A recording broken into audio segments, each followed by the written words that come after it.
Hello, Bells Up Studio. I'm Lacey and we're here together and ready, hopefully, for today's 20-minute set. You will need 2 moderate weight kettlebells today, and you're gonna base these on what you could potentially reverse lunge, holding in a suitcase position for at least 10 reps on one side. It's a high rep count through these lunges, but as you'll see, we're doing kind of a layer with some Turkish Get Up. So those are the 2 moves you're gonna have. The Turkish Get Up will be with one of those bells, and if you wanna use a lighter or heavier bell for the Get Ups, you can always bring more, but you'll just need 2 to complete this class today. We're gonna go through a short warm-up where you will need your bell for the first little bit, and then we're gonna get moving through some every 60-second intervals with those lunges mixed in with your Get Up. So let's go ahead, shall we, and get started. So what you're gonna do is take one of your kettlebells and bring it to your chest. If it's a lighter bell, you can hold it at 90 degrees here, but this is optional if your bell feels a little bit heavy to hold there for the full set. We're gonna go alternating sides, so it's 5 reps each side. So let's go ahead and bring your bell up. So again, it's either at your chest or it's up here. We'll step back into your lunge, step forward, and then take the other side. So that was 2 reps right there. 3, 4, big steps, bell is up. 5, good, 6, squeeze your hands into it no matter where it's at. 2 more, push through your front foot, push all the way up, and then bring your bell down to your chest, and then we'll set it down. Remember, in our lunges, we just want to keep the integrity of shoulders and hips in line. Your front knee can move forward a lot, kind of like it would in a squat. And if you need a little some more support for your feet, go ahead, throw some shoes on before we get deep into this class. Okay, I'm gonna have you laid on your back now. We have baby Turkish Get Ups here, and you're just gonna roll from one side to the other. So we're just gonna try 5 reps on one side, 5 reps on the other side. You have the option to hold a weight above you for this. It does make it quite a bit more challenging to do it that way. So take what you need for the warm up here. So go ahead, bring your arms up. We're gonna go ahead, bring the feet up just like so. Take your left hand, touch your hip, bring it out to the side. Right arm is nice and tight, and if there's a bell, you need to look at it the whole time. Let's roll into a side plank. Hold for a second and then roll ourselves back down. So I want you to try to go 5 reps here, rolling yourself over. Your knuckles on your straight arm should always be pointed to the ceiling. You don't want these coming in front of you like that. So you shouldn't feel like you're punching yourself out to the side. Actively push down to lift your chest up, roll and control yourself, and let's get your opposite side. Just let your back hit the floor. You can turn your head a little side to side if you need to. Pull your belly button into the floor. Let's take your hand, touch your your right hip. Bring the hand out. We're gonna bring your knees up, opposite hand up, and let's go ahead, take that roll, push down, roll all the way down. We're gonna breathe out, breathe in as we roll. 2 more. And last one here, knees should stay right over your hips in this section. Okay, go ahead, hug your knees in a little bit. And we're gonna just do a few little moves for our ankle here. So this one is just gonna work a little bit of mobility in your ankle. If you need to pad your back knee, go ahead, put something under it, maybe a towel, or double up your mat if you're on one. And we're gonna take our hips and our shoulders forward and just bend the knee as far forward as you can, and then come back. So it's not here. I'm not like dumping down, lifting my heel.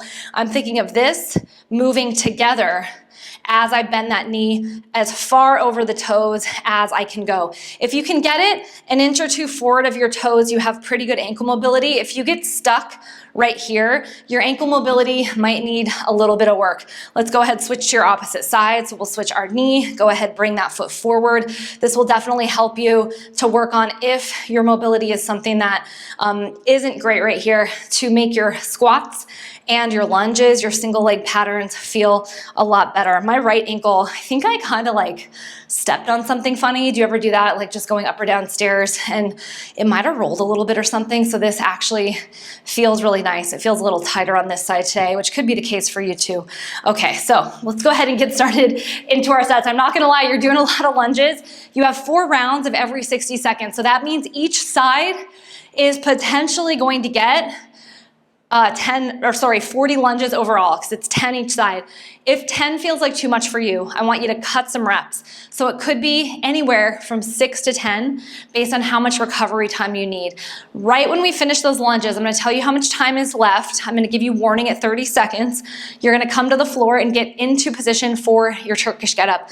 Unfortunately, this is not a class where we're learning the Turkish Get Up, so if you haven't learned that, go check out the beginner program and come back to this class at a different time. If you need to substitute, if you still want to do the class, you could try taking 5 to 6 baby get-ups each side and maybe try weighting them today. So those are your few options to make those Turkish Get-Ups customizable for you. Go ahead and grab those 2 kettlebells, also dumbbell friendly today, that you're going to use for your lunges, and we'll go ahead and get started with our intervals. So in about 20 seconds, we're gonna grab our bells and go into those suitcase style reverse lunges. We'll start with our left foot forward and step back with the right leg. They should be at your sides. If you need a little less today, you could hold 1 bell at your chest and take these reverse lunges in that goblet style to make them a little bit lighter. Try to aim for 10 reps, and if that feels a little too much, like I said, somewhere between 6 to 10, whatever works best for you. So let's go ahead and start it out in 3, 2, and 1. So we're gonna really dig down with that left side, push to stand up. I'm trying to keep my gaze straight ahead and just let the bells kind of come down. Sometimes I like to move my outside bell sort of close to the instep of my front foot, and this really helps me keep my chest a little bit forward and allows me to really feel it in the front leg. Here's your 30-second mark. So when I'm standing forward, it would look a little bit like this. It's a slight rotation inward of my upper body, but not moving my hips aggressively. So my hips are still facing forward.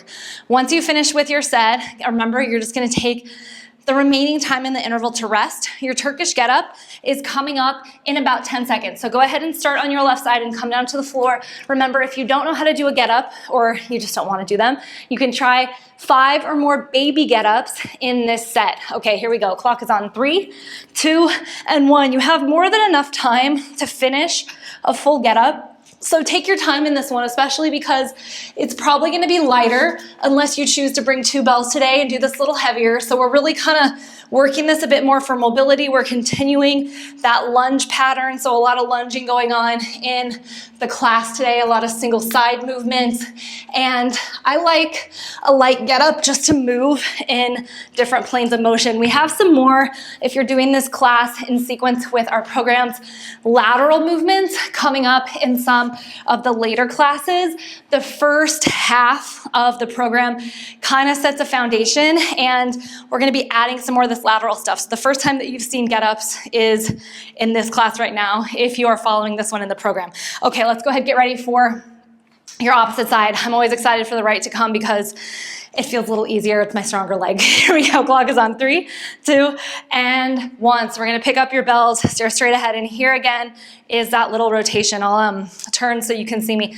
I like to actually keep my gaze slightly in front of me, but I'm not rounding my shoulders. So if you're someone that is here and looking down like this when you lunge, I would not recommend looking slightly down, but if you can keep your chin neutral and your shoulders in a position above your hips, all good for you to slightly look in front of you, which might feel a little better. For me, spatially, it feels better to do that. 30 seconds here, so we're gonna start finishing up your sets if you haven't already. This first round will give you a nice indication of about how many you can do in those 30-second windows. So if you're hitting like a solid 8, that's probably a good rep count for you to stick with for the remainder of the class and sort of aim towards that being your lunge set. Remember, we have a lot of reps in a short amount of time, so do not feel guilty if you need to adjust based on your weight or where you're at today. Clock is on for your get up on your right in 3, 2, and 1. So let's go ahead, push them up,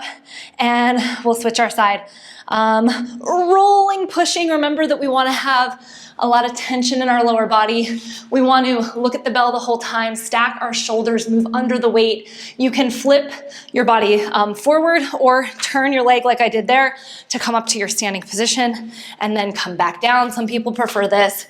I actually prefer that little leg switch if the bell is heavy, especially it feels slightly more controllable to roll under it, in my opinion, or just for me. So you might go there too. Okay, so we have 3 more rounds of that to go. You might be like, what kind of like nonsense are all these lunges today?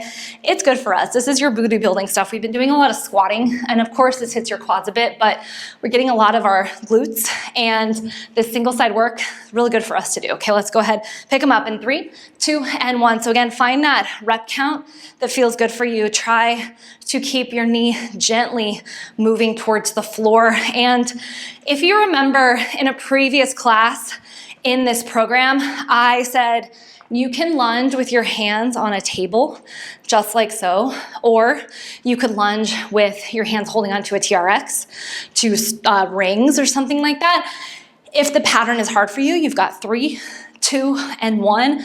Lunges can sometimes be problematic for people depending on mobility, depending on strength, depending on knee health, a lot of things. So you don't have to try to force yourself into a box if this movement doesn't work for you. I would also say that if you completely need a modification for lunges, staggered stance deadlift, so that 1 foot back, 1 stable leg forward. Let's go ahead, hit your get up on your first side in 3, 2, and 1 are a good substitute. They're not exactly obviously the same. They're not in motion, but you're gonna get some glute stimulus in those. You're gonna get your single leg work, and they are definitely, here's my turn, facing the painting, a little bit more knee friendly than doing the reverse lunge. So if that's a concern for you, take that as your option anytime you see a lunging pattern in a program and it doesn't quite work for you. Been talking a lot in the segments that we have together in these 20-minute classes about how to modify your movements, and I think that that's a good thing for you to start thinking through.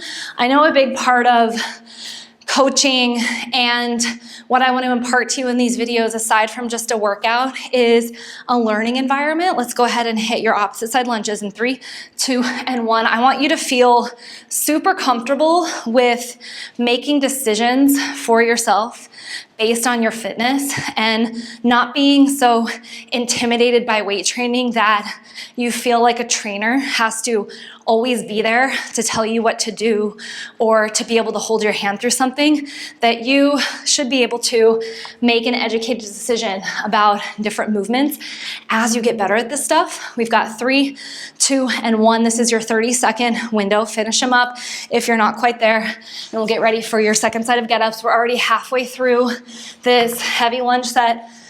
So a lot of this mod talk, I think, is just good to have this conversation so you can make a group program, which is what you're following right now, more customizable to exactly what you need. And as a perspective of a trainer that works with individuals, that works with groups and various types of modalities of training, let's get your get up in 3, 2, and 1.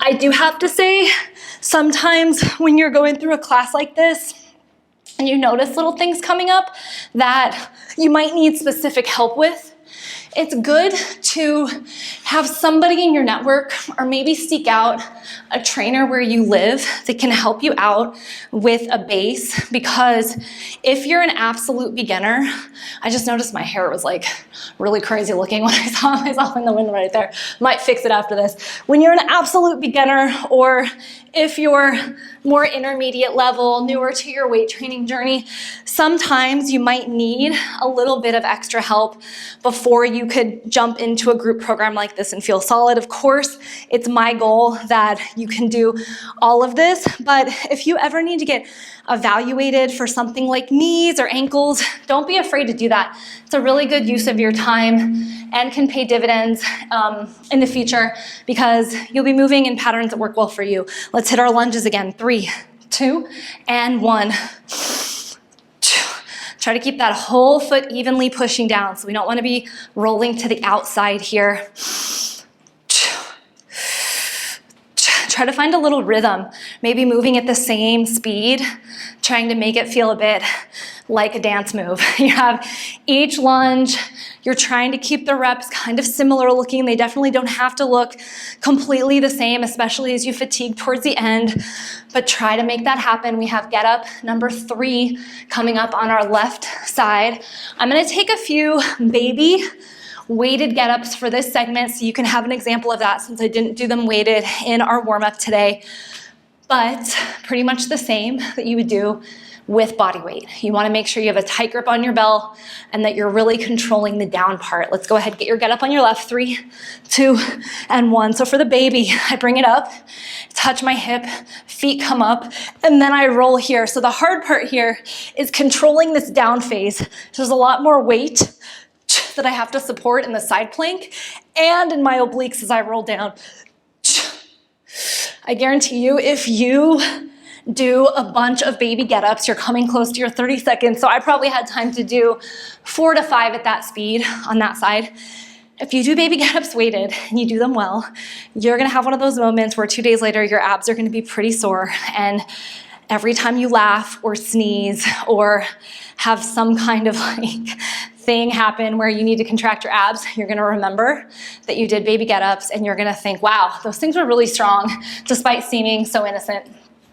They always torch my abs. Whenever I'm on vacation and I don't have weight and I wanna just do a body weight session, I'll do multiple ladders of baby get-ups and always get a nice core workout. Okay, let's get your right side of your lunges. 3, 2, and 1. So that means right leg forward. We're trying to step back evenly. Feet are about hip width apart. I'm trying to stand up tall, keep control of my abs. Just let my grip be kind of loose on my bells. I'm not death gripping these here, but I'm keeping my armpits pretty tight to support those weights. Remember, when we use free weights, we have what's called axial loading going on. This is your 30-second mark. And that means that your entire body is working to support the weight. So unlike me sitting in a machine and targeting just my quads, my whole body is having to work to keep my position, which has a lot of benefits, can also have some disadvantages if you're really trying to fatigue one specific muscle. So just depends on your goals and what you're up to. But that's why this stuff can feel challenging, because you're literally your own weight machine here. Let's go ahead, bring your bell up on your right side. 3, 2, and 1. We have get-ups here. And then, you guys, we just have one more set of everything. Let's roll into it. So I'm really working here to find my side plank. You should be doing the same exact thing in your regular Turkish Get Up, lifting yourself up. I shouldn't be sinking ever into my shoulder here. I should be thinking of pushing to lift. It's almost like a little crunch when your feet are off the ground in the baby Get Up. It kind of feels like your core and your knees want to meet each other in this one. So this is about 30 seconds here. Go ahead and finish up with your get up. We're gonna do one more set of these lunges. I mean, I don't know if this program, if you're gonna find it like super boring or actually super motivating to have someone leading you through these sets, because it's a lot. Honestly, for 20 minutes, doing 40 lunges each side, double weighted, it can add up, and you might be pretty sore from this if your weight's a little heavy. Okay, let's get that last time on your left side. 3, 2, and 1. Take that little rotation. Try not to let your knee move out to the side. See if it can track straight forward, and control that pattern by pushing through your entire front foot. Should really feel that front leg more than your back leg here. And when I say working leg side, that just means the side that is absorbing more of the weight. This is 30 seconds right here. So we're forcing our left leg to do most of the work. That right leg is in motion, so the left leg is fully loaded with the weights that you have. Okay, let's go ahead, bring your belt out for your final Turkish Get Up on your left side. You have about 10 seconds until you're in position for this one. Let's get these rolls. Let's make them really pretty. Okay, clock is on here. In 3, in 2, and 1. Mind that straight leg. Try to keep your toes flexed on that side. See if you can get an extra tight grip on your palm. Oh yeah, hair's looking better since I fixed the pony. Sometimes when you're rolling around on the floor with kettlebells, anybody else feel me? Like you finish your class, maybe you go into the bathroom, like wash your hands, especially if you're in a public gym, always wash your hands after you touch all the weights and you're ready to go home. And then you see, like, I saw one in a previous video where I have one strand of hair that's just kind of like sticking out like it's electrocuted. It's always a good look. So just give yourself an extra once over in the mirror if you're rolling around on the floor with your weights. Okay, speaking of roll your shoulders back a little bit. One more set of lunges. It's all downhill from here, my friends, and not in a form way, in a difficulty way. So this is your last hard thing of your session. Let's go for it. 3, 2, and 1. If you really pushed yourself with weights in this one today for the lunges, you're definitely feeling some things right now. Sometimes I get questions, do you need to go all the way to the floor with your knee when you're lunging? And the answer is kind of a yes and a no. You want to go for a full range of motion. So one of the biggest mistakes I actually see people make when I'm training in a public gym is lack of range of motion, so lack of covering space when you're lifting. So if your range of motion is really small, you're not gonna get as much out of this because we want our muscles to be in a lengthened position under weight to actually stimulate them. You have 10 seconds here. So if you're constricted by mobility, that's the time where I would say don't go to the floor all the way. You could also put like a yoga block or something under you. Let's hit your last Turkish Get Up in 3, 2, and 1. In that position to hold it a little bit easier. And then as you get stronger or your mobility improves, you can take that block out and start going to the floor. We all have different leg lengths, of course. So some people, it just might work a little bit better to go all the way down and some it won't. But if you can control your hips and you can solidly land, you should try to go down as far as you can and really increase that range of motion as much as you can. So play around with that next time you lunge and find your sweet spot. We just rolled through that entire set together quite literally. You guys are done with another 20-minute class. I'm so glad you're here with me today. This one felt really nice. And you might have a little kiss of soreness right in that middle of your booty cheek. You can thank Bells Up Studio if that happens for you. I'd love to hear it in the comments. And I will see you guys very soon in another class. Remember, get real, get strong, bells up. Bye.